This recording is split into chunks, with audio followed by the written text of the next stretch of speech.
Sir Pawan Kalyan ఈరోజు party office open చేయడం జరిగింది మణికొండలో. సో దాని గురించి ఏం చెప్పాలనుకుంటున్నాను? తెలంగాణలో పార్టీ ఆఫీస్ ఓపెన్ చేయడం అయితే చాలా సంతోషించదగ్గ విషయం అండి.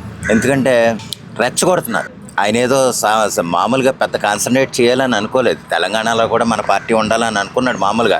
అయితే తీవ్రంగా కృషి చేసి మన పార్టీ కూడా ఆంధ్రాలో ఎంత మెజారిటీ అయితే గెలుపొంది సాధించామో, సీట్లు సాధించుకుని ఉప ముఖ్యమంత్రిగా అయ్యాడో, అలా తెలంగాణలో కూడా అవ్వాలన్న ఉద్దేశం ఆయన మొదట్లో అనుకోలే. కానీ ఏంటంటే వీళ్ళు కావాలని రెచ్చగొడుతున్నారు. దానికి ఆ రెచ్చగొట్టిన ప్రత్యామ్నాయమే ఇది మణికొండలో పార్టీ ఆఫీస్ ఓపెన్ చేయటం అనుకుంటున్నాను.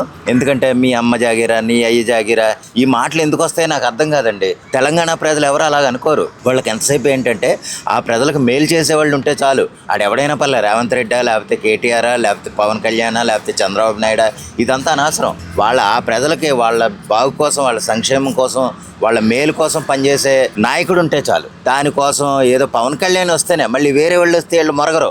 మరి దానికి దాని వెనకాల ఎవరన్నా డబ్బులు ఇచ్చి మొరగమని చెప్తారో ఏమో మనకు తెలియదు. కానీ సరే, పవన్ కళ్యాణ్ ఎందుకు వస్తాడు, ఇక్కడ సంబంధం ఏంటి, నా ఐజాగిరా, అది ఎప్పుడు నీ ఐజాగిరా అన్నది ఎవరిని అన్నాడండి? ఆయన్ని అడిగిన వాళ్ళని కాదు, ఆయన్ని అడిగిన వాళ్ళని అన్నాడు, అంతేగాని ప్రజలను అనలే. దానికి మొత్తం అందరికీ ఈడెవడో శంకర జాతిగా పుట్టినోడు ఒకడు ఉంటాడు, ఎవరో ప్రశ్న రావణ్ అని, అడిగేస్తూ ఉంటాడు. ఆడికి అవసరం ఏంటో తెలియదు నాకు.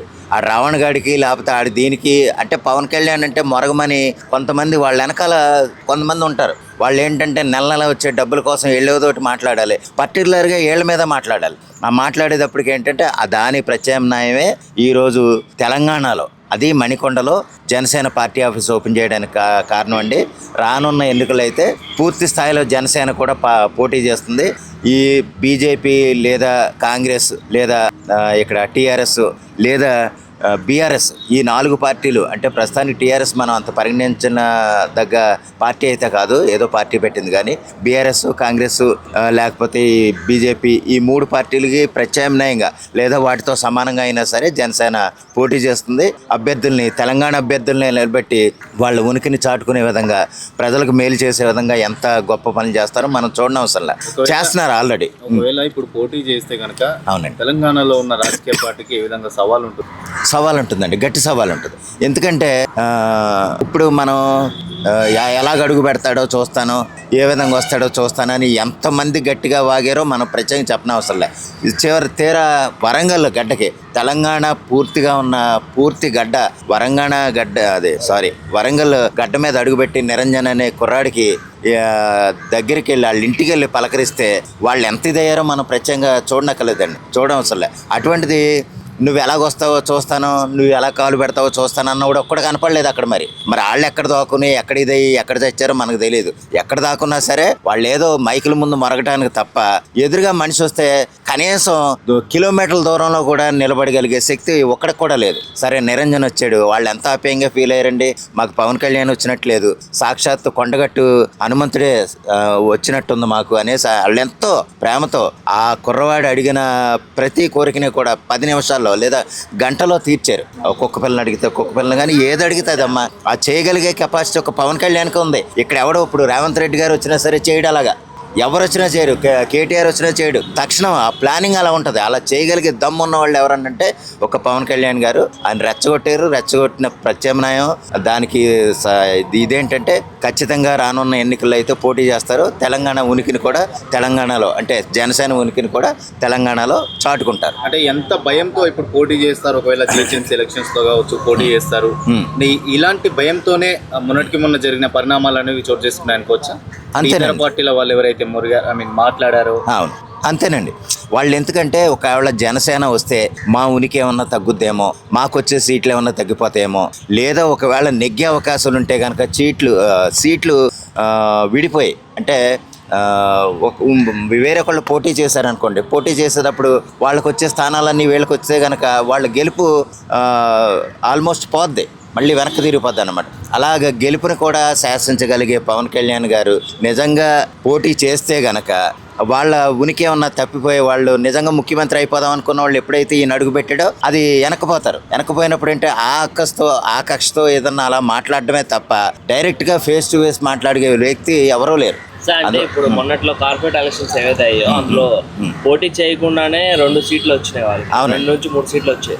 వాళ్ళు ఇప్పుడు పార్టీ పెట్టి పోటీ చేస్తే ఇంకా సీట్లు వచ్చే భయం కూడా ఉంటుంది అపోజిషన్. ఉంటదండి, భయం ఉంటది. అదే అనేది నేను ఎలాగంటే అసలు కనీసం ఇప్పుడు అంతకుముందు అసెంబ్లీ ఎలక్షన్ లో మొన్న ఒక సందర్భంలో కేటీఆర్ గారు మాట్లాడారు. అదేంటంటే చూసావా సీట్లు అదే పోటీ చేశారు, పోటీ చేస్తే డిపాజిట్లు కూడా రాలేదు. డిపాజిట్లు రాలేదు కాబట్టే కదా ఇక్కడ తెలంగాణ ప్రజలు వాళ్ళని వ్యతిరేకించారు. నువ్వు అవసరం లేదు, మా తెలంగాణ ప్రాంతానికి నువ్వు అవసరం లేదని వ్యతిరేకించారు కాబట్టి డిపాజిట్లు కూడా రాలేదని ఏదో కొంచెం ఎద్దేవాగా మాట్లాడారు ఆయన. కానీ యాక్చువల్గా ఆ సందర్భం ఆయనకి మరి తెలిసి మాట్లాడారో తెలియక మాట్లాడారో నాకైతే తెలియదు. కానీ యాక్చువల్గా అభ్యర్థులను అయితే నిలబెట్టారు కానీ ఎక్కడా ప్రచారం చేయలేదు. నిజంగా పవన్ కళ్యాణ్ గారే స్వయంగా వచ్చి ప్రచారం చేస్తుంటే కనుక అన్ని సీట్లు కనీసం 90% సీట్లు గెలుపొందే అవకాశం ఉంది. ఎందుకంటే పక్క రాష్ట్రంలో ఆయన ఏ విధంగా తిరుగుతున్నాడు, అధికారంతో సంబంధం లేకుండా ఆయన ఎంత అభివృద్ధి చేసుకుంటున్నాడు, ప్రజలు ఏది కావాలంటే అది ఎలా చేస్తున్నాడో చూస్తున్నారు జనాలు. జనాలకు అది కావాలి, మాకు ప్రజలకు మేలు చేసేవాడు కావాలి, వాళ్ళ సంక్షేమాన్ని అమలు చేసేవాడు కావాలి. కానీ ఎక్కడున్నా సరే వాళ్ళకి మేలు చేసేవాడే కావాలండి. పవన్ కళ్యాణ్ ఆంధ్రవాడా లేకపోతే తెలంగాణ వాడా అని లెక్కేస్తే ఇక్కడ తెలంగాణ పూర్తిగా తెలంగాణ వాళ్ళు అని చెప్పుకున్న వాళ్ళు కూడా ఒకప్పుడు ఆంధ్ర వాళ్ళ దగ్గర పనిచేసిన వాళ్ళే. అది అలా కేసీఆర్ గారు 20 సంవత్సరాల పాటు మన ఎన్టీ రామారావు గారి దగ్గర, తర్వాత చంద్రబాబు నాయుడు గారి దగ్గర ఊడిగం చేసిన వాళ్ళే. అలాగే తెలంగాణ అన్నప్పుడు వాళ్ళ దగ్గర కూడా చేయకూడదు. మరి అటువంటిప్పుడు ఆయన అలా చేస్తున్నాడంటే ఏదో అవకాశవాదంతో ఆయన పార్టీ పెట్టేసుకుని ఏదో ప్రాంతీయ విద్వేషాలు రెచ్చగొట్టే విధంగా ఆయన ప్రసంగాలు కొనసాగించాడు. ఆ విధంగా అయితే ఏదో పబ్బం గడుపుకున్నాడు, ఆయనకి ఏదో ఫలితం దక్కింది, ఓకే సంతోషమే. కానీ అన్ని సందర్భాల్లోనూ ఆయనకు అలా జరగదండి. ఇప్పుడు కూడా ఏదో పవన్ కళ్యాణ్ అది గెలకుండా ఉంటే సరిపోద్ది. ఆయన ప్రత్యేకం గెలిగితే కనుక ఇప్పుడు మన వరంగల్ నిరంజన్ సంగతి అలాగైంది. అక్కడ ఎంతమంది ఫ్యాన్స్ అభిమానులు ఆయన్ని పవన్ కళ్యాణ్ చుట్టుముట్టడానికి ఎంతమంది వచ్చారో మనం ప్రత్యేకంగా చూడక్కర్లేదు. వీడియోలు చూస్తే మీ అందరికి అర్థమవుద్దండి. అదేవిధంగా ఏంటంటే పోలీస్ అధికారులు కూడా వాళ్ళు ప్రజల కోసం అంటే అక్కడ వచ్చిన అభిమానుల కోసం వాళ్ళు ఎంత అభిమానం చూపించారో మనం ప్రత్యేకంగా చెప్పనవసరం లేదు. ఏదైనా సరే అది పక్క రాష్ట్రం మన రాష్ట్రం ఎవరైనా కాదు, మనకు మేలు చేసేవాళ్ళు ఉంటే చాలు. అటువంటి మేలు చేసే వాళ్ళని తెలంగాణ ప్రజలు కానీ ఆంధ్ర ప్రజలు కానీ ఎప్పుడు నెత్తినే పెట్టుకుంటారు, వాళ్ళని పూజిస్తారు, గౌరవిస్తారు. తెలంగాణలో జనసేన ఆఫీస్ ఓపెన్ చేయడం జరిగింది. అంటే రీసెంట్ గానే పవన్ కళ్యాణ్ గారు తెలంగాణ అయ్యే జాగిరాన్ అంటే కొంతమంది వ్యతిరేకించారు. ఇదే టైంలో తెలంగాణ ఆఫీస్ ఓపెన్ చేయడం ఏమనుకోవచ్చు? అంటే తెలంగాణ పాకిస్తాన్ లో ఉందా, ఆఫ్ఘనిస్తాన్ లో ఉందా? ఓకే, ఏడుందా తెలంగాణ? మరి ఏదో తెలంగాణ మొత్తం ఎన్నో పార్టీ ఆఫీసులు అన్ని ప్రతి జిల్లాలో పార్టీ ఆఫీస్ ఓపెన్ చేసినట్టు చెబుతూ హైదరాబాద్లో ఓపెన్ చేశాడు. ఓకేనా, ఒక సిటీలో ఓపెన్ చేశాడు. దక్షిణ భారతదేశంలో ఒక పెద్ద సిటీ, ఆ పెద్ద సిటీలో ఓపెన్ చేశాడు. రీసెంట్గా నేను సభ పెట్టుకుంటానంటే ఆ రోజు అవతరణ దినోత్సవం కాబట్టి గొడవలు అవుతాయి అని చెప్పేసి గవర్నమెంట్ వాకౌట్ చేసింది. దాని గురించి గుచ్చి ప్రశ్నలు వేశారు. మా రేవంత్ అన్ననే కరెక్ట్గా సమాధానం చెప్పాడు. ఎవడొచ్చి ఏం చేసినా ఏం లేదు, పెట్టుకోమని అందరూ పెట్టుకోవచ్చు. ప్రతి ఒక్కళ్ళు మా కవిత బయటకు వచ్చి పార్టీ పెట్టలా అంతే, అందరూ పెట్టుకోవచ్చు, దానిలో తప్పేముంది? ఎక్కడ ఎవడైనా పార్టీ పెంచుకోవచ్చు, దమ్ముండాలి అంతే. పెట్టుబడి పెట్టే దమ్ముండాలి, కార్యకర్తలను చేర్చుకోవాలి. అయితే ఏంటంటే పక్క రాష్ట్రం వాళ్ళు కాకుండా ఇక్కడ వాళ్ళని తయారు చేస్తే ఆ పార్టీకి ఒక పట్టుదల ఉంటుంది, ఒక ఆదర్శంగా ముందుకెళ్ళిద్దని నేను అనుకుంటున్నాను. అదే టైం చేయడం అంటే ఇంకా ఎలక్షన్ చాలా టైం ఉంది కదా. ఎవరన్నారా ఎలక్షన్ టైం ఉందని? రాబోతున్నాయి మున్సిపాలిటీ ఎలక్షన్లో 1-2 నెలల్లోనా. మరి నిలబడాలంటే ఏదో ఒకటి ఉండాలి కదా, మీటింగ్లు పెట్టాలి, తయారు చేయాలి, క్యాండిడేట్ని అందరం తయారు చేసుకోవాలి కదా.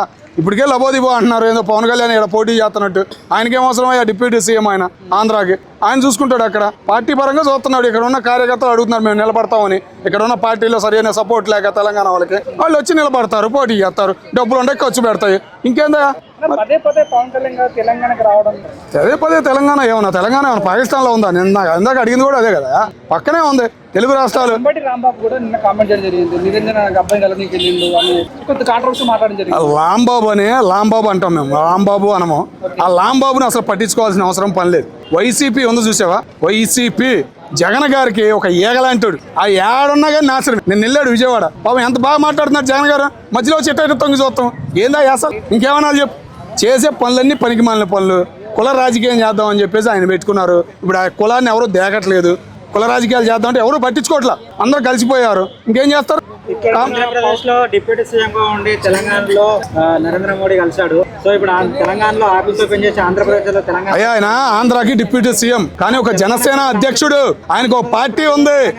వినవన్నా, ఆయనది ఒక పార్టీ ఉంది, ఆయన హైదరాబాద్ లో నివాసం ఉంది. మోడీ గారు ఏదో సభ కోసం వచ్చారు తెలంగాణలో. ముఖ్యంగా ఎవరు గెలిచారు? ముందే వచ్చి పవన్ కళ్యాణ్ గెలిచారా? రేవంత్ రెడ్డి గారిని గెలిచింది. ఆయన సభ చూసుకున్నాడు, తర్వాత వీళ్ళిద్దరిని కలిశాడు, ఇంటికి వెళ్ళాడు, ఫోన్ చూసుకుని వెళ్ళిపోయాడు. మరి దానిలో తప్పు లాగితే ఎట్టాను? ఆంధ్రప్రదేశ్ లో ఉన్న ప్రజలకి అందుబాటులో లేనప్పుడు ఆ తెలంగాణలో ఏం అందుబాటులో ఉంటుంది? ప్రతిపక్షమే లేదు, అడిగేవాడే లేడు మాకు. ఇంకెందుకు ప్రతిపక్షం లేదా మాకు? మా వాడేం బెంగళూరులో ఉంటాడు, అడిగేవాళ్ళు ఎవరు రారు.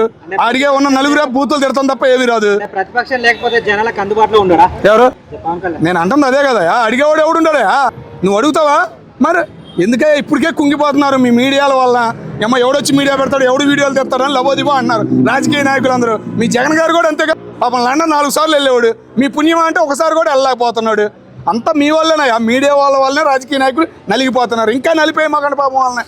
పాపం బతకనివ్వండి, వాళ్ళ సొమ్ము కాపాడుకోవడానికి ఏదో రాజకీయంలో ఉంటారు, వాళ్ళని కూడా చంపేస్తా ఉంటారా మీరు? ఎక్కడ దొరికారా మీరు? మాకు అర్థం కాదు. జన సైనికుడి లాకప్ డెత్ జరిగింది, దానిపైన కూడా స్పందించారు. ఆయన వైసీపీ లీడర్ అయ్యా, జనసేన అంటావు నువ్వు. ఆయన వైసీపీ అని మీ జగన్ గారు చెబుతున్నారు, రాంబాబు గారు చెబుతున్నారు, అందరు చెబుతున్నారు. ఈరోజు చంద్రబాబు గారి దగ్గరికి వెళ్ళారు, దాన్ని కూడా రాజకీయం చేయాలని చూడమాకు. ఆ ఇన్స్పెక్టర్ కావాలని చేశాడని కొన్ని విమర్శలు వచ్చినాయి, ఆయన సస్పెండ్ చేశారు. వాటి మీద కేసు కూడా నమోదయ్యింది. ఇవాళ వెళ్ళి చంద్రబాబు గారిని ఆమెను కలిస్తే కూడా కంపల్సరీగా న్యాయం జరిగిద్దామని చెప్పడం జరిగింది. జనసేన పార్టీ వర్కౌట్ అవుతారు. గతంలో బరలోకి వచ్చిన ఓట్లు కూడా జనసేనకు రాలేదు. సో ఇప్పుడు ఏం చెప్పవచ్చు, వర్కౌట్ అవుతాంటారా? బీఆర్ఎస్ లో నలిగిపోయిన నాయకులు ఉన్నారు, బీజేపీలో నలిగిపోయిన నాయకులు ఉన్నారు, ఇప్పుడు ఉన్న కాంగ్రెస్ పార్టీలో నలిగిపోయిన తెలంగాణ నాయకులు చాలా మంది ఉన్నారు. వాళ్ళు ఓన్గా వేరే పార్టీ పెట్టలేరు కాబట్టి జనసేన తరపున పార్టీ పెట్టించారు. తెలంగాణ వాళ్ళే ఇక్కడ తయారవుతారు, తెలంగాణ నాయకులే జనసేన పార్టీ తరపున తయారై పైకి వస్తారు అన్న. మొన్నే చెప్పాడన్న రీసెంట్ గా, బీజేపీతో పట్టునిది ఆ పార్టీతో చెప్పలేం. ఎలక్షన్ టయానికి బీజేపీ సై అనుకో క్యాండిడేట్ లాగా, ఈ జనసేనలో ఎవడైనా తయారయ్యాడు అనుకో గెట్ క్యాండిడేట్, ఈయన పైకి లేపుతారు. బండి సంజయ్ ఎట్టంటాడు నీకు తెలుసుగా? బండి సంజయ్ ఫస్ట్లో ఏమనుకున్నాం, ఏం చేస్తాను అనుకున్నాం, ఏంది తెలంగాణని ఊపేశాడు అని పక్క తెలిపించి రేవంత్ రెడ్డిని గెలిపిలేమన్నా మోడీ గారు. మరి తెలంగాణ విభజన సమయంలో టీడీపీ సపోర్ట్ చేయలేదనే కదా అప్పుడు వాళ్ళు టీడీపీ. ఎవరన్నారు టీడీపీ సపోర్ట్ చేయలేదని? ఎవరన్నారు చెప్పు? అందరూ సపోర్ట్ చేయలే.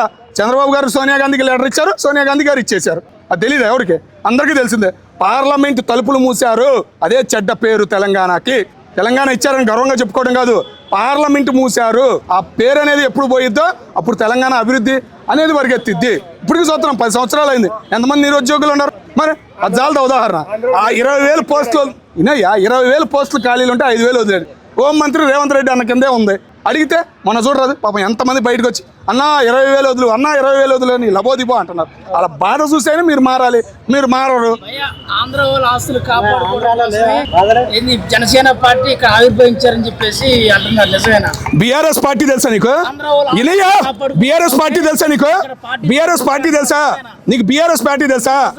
బీఆర్ఎస్ పార్టీ తెలుసా? బీఆర్ఎస్ పార్టీ విజయవాడలో పెట్టింది కూడా అక్కడ ఉన్న ఆంధ్రులు ఆస్తులు కాపాడుకోవడానికి. మీ తెలంగాణ వాళ్ళకి ఇక్కడికన్నా కూడా అక్కడ ఎక్కువ ఉన్నాయి తెలుసా నీకు? మరి ఏం తెలుసా మాట్లాడతావు? తెలంగాణ వాళ్ళకి ఆంధ్రాలో ఎక్కువ ఆస్తులు ఉన్నాయి, మీ బీఆర్ఎస్ కే ఎక్కువ ఆస్తులు ఉన్నాయి, కాంగ్రెస్ కి ఎక్కువ ఆస్తులు ఉన్నాయి. మీ తెలంగాణ వాళ్ళందరికీ ఉంది ఆస్తులు ఆడానయా? మాట్లాడమకవే నువ్వు మాట్లాడతావు.